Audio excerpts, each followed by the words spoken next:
Hello everyone, it's Shannon here for Waffle Flower Crafts. There are a bunch of different ways to add color to your florals without having to color them. Today we are going to use a stencil to create this beautiful background and really give these crocuses a modern look. So the stencil I'm using today is actually this Lighthouse stencil from the Stencil and Stamp Lighthouse set. I'm going to be using that kind of beam of light opening there. I am going to actually make a single layer card here, so this is really a great card for mailing. So I have started with my white card base and I've taped down my stencil to hold in place and also kind of masked off or taped off a little opening in the stencil where I don't want some of that ink to come through. I'm going to be using Pink Fresh inks today. I'm starting with Apricot here and I'm just going to ink blend that opening through the stencil right onto my card front. Once I finish blending with that apricot, I am going to clean my stencil real quick, and then I will move on to repositioning it and ink blending my next color. Now I do want to overlap a little bit because I really like how these dye inks layer on top of each other. I think it makes it does make a new color, but I think it's really cool. This next color I'm using is Coral Reef, a really pretty kind of pink red. So I just ink blended that over the apricot and kind of makes like another orange. It's just really cool how these colors layer together.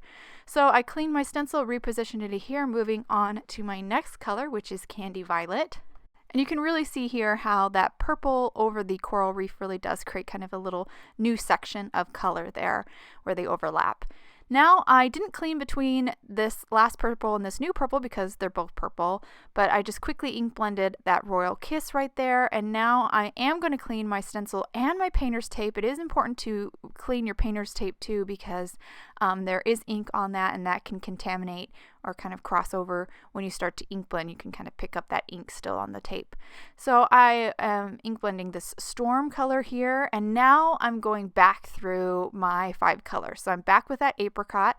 Now this apricot does a really cool thing over the Storm. It kind of creates like a green color, and I really love that addition to this palette. This is a pretty kind of muted palette, a different kind of palette for me, but I love how these colors layer on top of each other and they work together. I think they just turned out really pretty. So I'm just continuing here, kind of flipping or rotating my stencil around and ink blending all the way to the very end of my card front here. So we're just finished with that Candied Violet or Candy Violet, and now we're going to do a little bit of that Regal Kiss. Here my card base was kind of slipping around a little bit, so I had to hold it a little bit more tightly. And once I finish with that Regal Kiss, I am going to do my last little bit here with the Storm, kind of ink blend that very bottom. I decided I needed to add a little bit of the Storm to the very top just to kind of balance the colors out a little bit. I felt like it felt a little too heavy at the bottom. And then here I'm going to ink blend a little bit of that apricot over the Storm to again kind of create that little green color and incorporate that a little bit more. And here's my finished ink blended background. Really pretty. Love those colors together and how the layering of the ink works.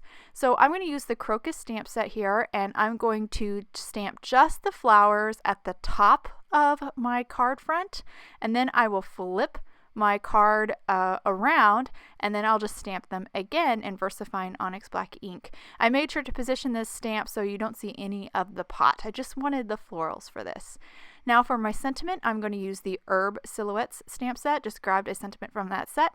Also going to ink that up in VersaFine Onyx Black ink and then just stamp it in the center of my card. And that actually completes this pretty simple but really beautiful card.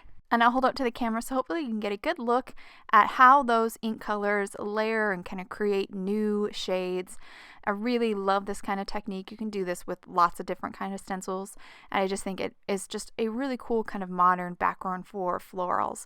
I hope you guys enjoyed today's card and video. If you have any questions about the products I use, please head over to Waffle Flower, and you can follow us on YouTube, Instagram, and Facebook for more creative ideas. Thank you so much for watching, and I hope you have a wonderful day.